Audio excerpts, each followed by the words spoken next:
Hello and welcome to day 19 of our experiment in coaching ourselves. On today's session, again, a little bit different than what we have been doing. On this day, we're going to do a recap and reiterate. So we're getting close to the end of our journey. I want to kind of go back and see where we've come, kind of count our wins. What have we learned so far? That kind of thing. So and actually another reason why I want to do this too is I'm one of these people that have to be told umpteen times to do something or remember. Even in my head, I'm like, oh, don't forget to get this upstairs. I'm like, okay. And then I go upstairs and I forget to do whatever I'm doing. So I have to be told, that's just a silly example, but I have to be told many times or hear something many times before I get that, aha, I got it now. So for that reason too, I want to kind of recap, remember some of the lessons that we've learned, make sure that we're reiterating those lessons and they're actually being impactful. So on this day, not only do I want to kind of recap where we've been, but also if maybe you're new and you're like, what the heck is this lady talking about? I want to reiterate kind of our experiment here as well. So this experiment that we're doing in coaching ourselves is, and I know it might sound a little bit odd kind of as I explain it, but I do think that this experiment has been working really well for me. Again, I'm only on day 19, but I think I've learned a lot, changed some things, been aware of some things that have been really valuable. Now, if you can get a coach, if you're watching this and that's something that is within your budget, and I even highly encourage put this in your budget, definitely get one of your own. But for me right now, that is not an option. If you have some coaching skills already and can do something like this, I think it's really beneficial. If you can get a coach yourself, you're going to see some amazing results. But for this experiment, that wasn't an option. So because I have the coaching skills already, what I'm kind of doing is doing a separation. And I do this before we hit record. So that's why you'll see me referring to my notes a lot. Because if I did this actually live on camera, it would be very boring because there's going to be a lot of quiet time. There's going to be some crying time. There's going to be some thinking time, and that's pretty boring for video. So what I do is during the day, I go through this coaching session, and then I share those notes with you on the video. Again, make it a little bit quicker because I don't edit any of these videos, as you can probably tell as well. I'm just going to talk and share these notes with you unedited. So again, just kind of checking my notes here, make sure I'm explaining this clearly. So again, if you're like, is she schizophrenic? Is she dual personality? Anything like that? That's not the case. Again, I kind of put my coaching hat on. I ask some questions, kind of go through some process as if my answers are not coming from my head. And then I take that coaching hat off, put my client hat on, and actually think through those answers. And surprisingly, even when I'm going through this, I'm like, never thought about that. Or, hey, interesting way of asking that. So I am able to kind of split those a little bit differently because I'm stopping. I'm not doing this live. So it gives me those chances to kind of ponder. So also, I want to share, I think around this time here, this, day 19 is within this journey, the coaching sessions have been pretty strategic. I want to make sure that I'm on topic and that kind of thing. But outside of that coaching time, there has been a few setbacks during these 19 days. And that is to be expected because distraction follows intention. So whenever you're thinking about changing your life or doing something amazing, there's gonna be some obstacles that are gonna come in your way. That's just how it was designed. So it's to be expected. But For me, some of the setbacks that I've experienced is one, I got declined for a job within my church. I think I would have been great at the job. Probably wasn't the right thing for me, but I knew I would have done an amazing job. My church leadership couldn't have been better about explaining that to me or declining me. And maybe on another day, we'll talk about those details. But it's still just, again, another rejection from people that I love. So, as much as I knew that maybe this wasn't the right thing for me, that's okay, but it's still another rejection that you got to deal with. So in addition to that, I broke a crown and I can't afford to fix it yet. So that's a pain in the butt. And again, it's just another obstacle that's coming. And then lastly, my last friend that is 100% loyal and devoted to me, my little dog, passed away. And that's been a struggle to go through and do that mourning process and doing the adjustments, knowing at 10 o'clock we don't have to go outside. And in the morning, I don't have to get up to take him outside. And, it's been really tough dealing with that as well. Not going to linger there. Okay. So for all those reasons, I think this is a good time to do a recap, talk about where we've been, and, maybe even celebrate a little bit of the wins here as well. Okay. So let's start with how we got here. And let's go to day one. The question on day one was, why are you here? Why are you doing this coaching? And my answer was, I wanted to figure out what I'm doing wrong. And that's probably not a good way of stating that, but that's how I felt on day one. I wanted to know what I might be holding on to from my past that might be limiting my future, especially when it comes to the topic of financial. And on day one, we talked about some of my past experiences, my childhood, and beliefs around money. Even though I didn't grow up with a lot of money, my parents worked very hard and did the best that they could with the information that they had. One of the strongest motivators is why. Why are you doing what you're doing? So on that day one, we came to the conclusion of why I need the financial abundance that I'm striving for. And my answer is that I have no one except the Lord to depend on. So I know that no one is coming to save me. We also went through a values exercise, and one of my core values is competence. I believe that someone with my competence is able to create wealth and find the tools and resources that I need to succeed.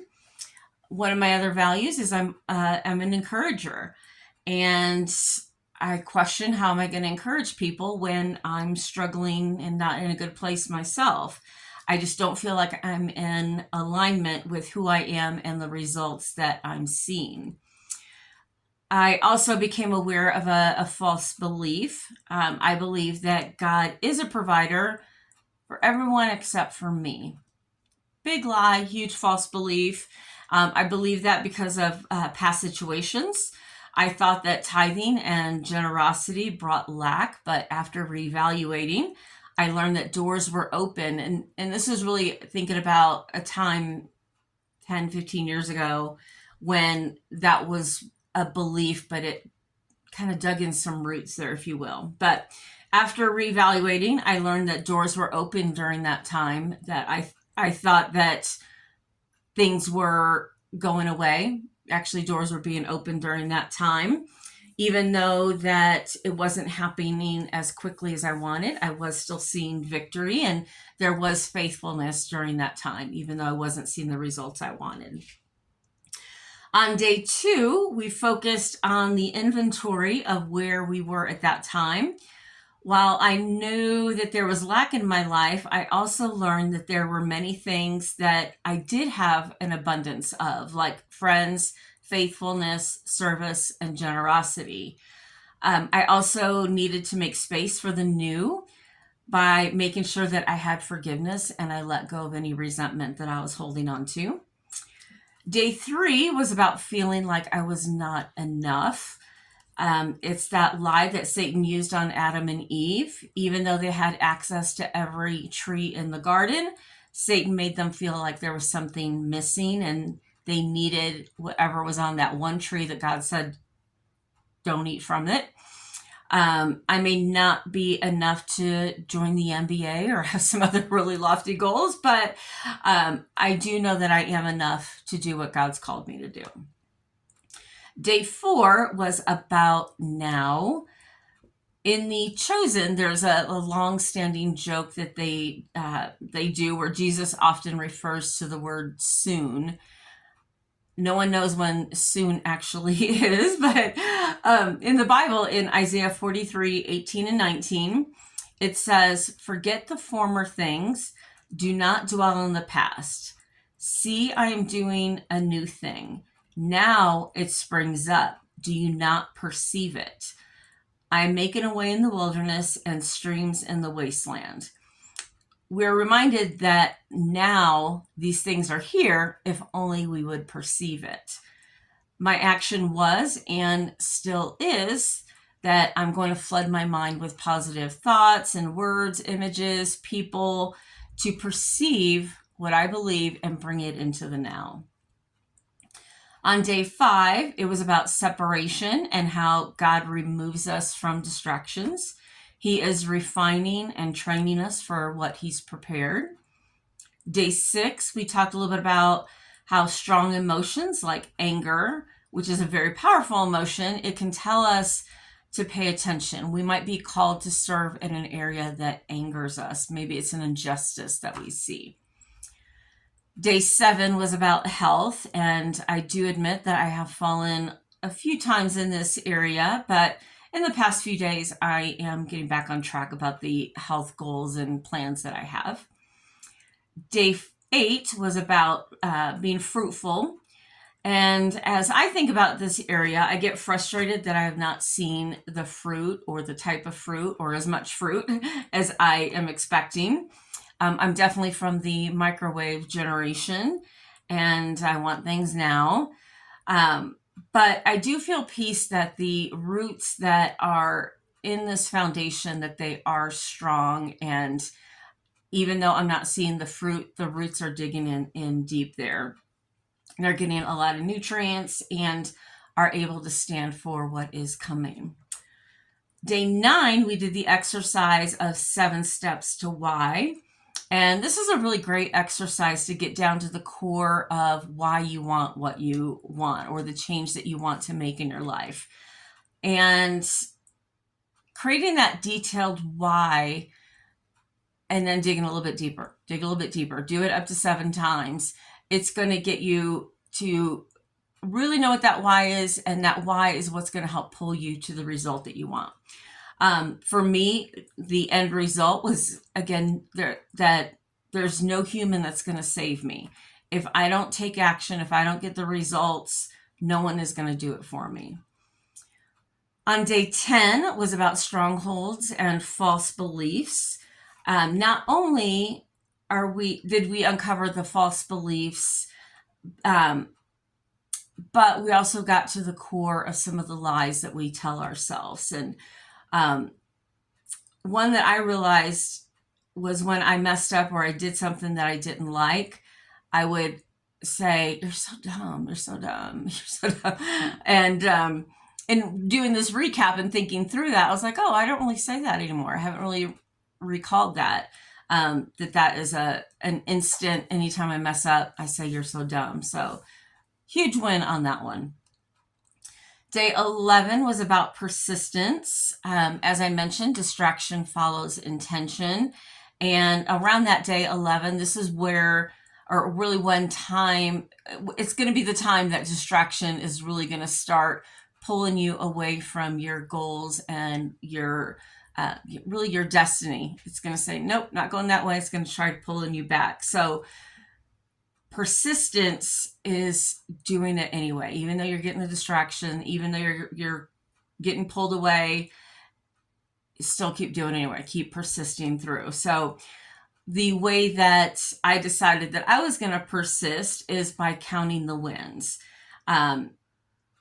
And this is something I do need that reminder. Again, I count the wins and then a couple of days go by and I think, oh, everything's horrible. And I go, wait, no, you've had some good things that have happened. Count those wins. So it's important to never forget where I've come from and not just always think about where I need to go. Recognize that there has been some achievement there. Day 12 was about forgiveness and peeling the layers back of the onion, learning how to forgive myself for my own limiting beliefs and perceived shortfalls. Recognizing that it wasn't God that was holding me back, it was me. I was doing it. Day 13, it was about asking for help. Now, this is one that I am still working on as well. I do struggle asking for help. I don't like it at all, but I think about how others can do what God's called them to do. If they're being called to serve and I'm not allowing them to serve, I'm putting a block there. So how can they serve if people like me are always refusing them? So I gotta keep that going. All right, so we're almost done. We're almost to our current day here. But like I said, I think that this recap and reminding like, hey, I've been doing really good in this area. And like, oh, yeah, forgot I need to be doing this too. It's good to keep going back and acknowledging the wins and getting the reminders of where we want to keep moving forward. Okay, day 14, that was about judgment and how not only are we humans worried about what others think of us, I also get tangled up with what I think about myself. And I think about how my actions affect how others see God. That's a big thing. I feel like if people know that I am a Christian and I'm failing and making mistakes, they're going to say, see how God is? Like, look what he's done with her and she's a hot mess. And I worry about that. I don't want to be a bad reflection of God. Now, I'm sure that's just me. I don't think in the big picture, I think if God or Jesus was sitting right here with me, they would probably tell me that that is completely untrue, but it's something that that I think about and judge myself on. I also want to be aware of how I react to others. So I know we all see life through our own lenses, and I don't want to be perceived as being judgmental just because I don't see things the same way that others do. We all have our own different backgrounds and experiences and how we see and experience life. And just because there's something that I might not understand or I might be confused by, it doesn't mean it's wrong. It's just I don't understand it. And I don't want that other people to think I'm judging them just because I can't understand things. So big acknowledgement there on day 14. Day 15 is about knowing our value, and we talked about the tension between humility and sharing how worthy we are. So constantly being humble, but I'm still a worthy human being and have value. So there's it's a tough tension there to balance in knowing our value. Day 16 was about identity, clarifying who God created me to be from I noted it since childhood, but it was really who he created me to be in my mother's womb before I was even born. Nothing more, nothing less. And then on day 17, we worked on the confidence of that identity. And again, I feel like this is something that's going to be a constant work, constant reminder for sure. Because I think that this is something that if you don't remind yourself of daily what your true identity is, the world's going to fill in the gap and tell you everything that you aren't and make you feel inadequate. So it's an important skill to remember. Then yesterday on day 18, I shared a journal entry that took us back to a discovery from day 13, where I was reminded that I can't clog that flow. If I want to serve others, I have to allow space for them to give, share, and serve as well. So today, I am just thankful so much for this journey, this odd experiment that we're doing. And I'm looking forward to bringing the future into now. It's still a work in progress. It's a 30-day experiment. We're towards the end of it, but we're not there yet, and that's okay. But I'm still going to be focusing on now faith. Now there's victory. I'm going to keep focusing on that. And I know I'm going to be seeing it soon. So even if I can't see that miracle yet, I do know it is coming. So, Heavenly Father, I just want to thank you for this journey and for this opportunity to dig these roots in deep. So I'm prepared for all that you have for me, Father. Thank you so much. Thanks for being on this journey with me. Amen.